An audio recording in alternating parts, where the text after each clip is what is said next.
Magandang araw, Pilipinas. Maupay na ulong, Tacloban City. Ito ang iyong lingkod, Balita ang Hari. Nagbabantay at naghahatid ng mga mahalagang balita. Ako si Marian Areno. At para sa balita, EBSU, puspusan nagpaghahanda para sa SQA 2026. First year at second year ng mga estudyante, tulo ang paggawa ng mga props. Para sa karagdagang detalye, narito si Rialen Torre. Handa na ang Eastern Visayas State University na magdingin sa darating na SQA 2026. Ngunit sa likod ng bawat medalya at tagumpay, narito ang mga first and second year students na puspusang nagtatrabaho upang gawing grande ang pagbunga na pagtatanghal ng universidad. At sa mga nakalipas na araw, naging sentro ng aktibidad ang workshops at rehearsals.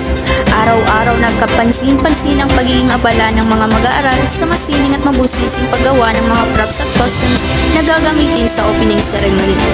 Hindi lamang ito simpleng pagbuo ng mga kagamitan, bawat materyales na kanilang pinipinta at binubuo ay malinaw na sumasalamin sa pagpupursigi ng mga EBSU Eagles na ipinapakita ang husay ng universidad sa sining at kultura. Sa kabila ng tambak na akademikong gawain, makikita ang pagtutulungan ng bawat isa habang sila ay nakatutok sa pagtatapos ng backdrops at costume details.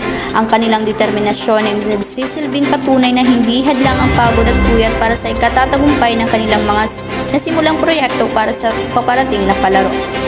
Tunay ng kakagahanga ang dedikasyon ng ating mga mag-aaral, kaya ipakita natin ang ating suporta sa mga first and second year students sa kanilang paghahanda. Sama-sama nating abangan ang tagumpay ng EBSU sa SQA 2026. Para sa mas maraming updates, manatiling nakatutok. Ako si Ria Torre para sa Balitang Hari.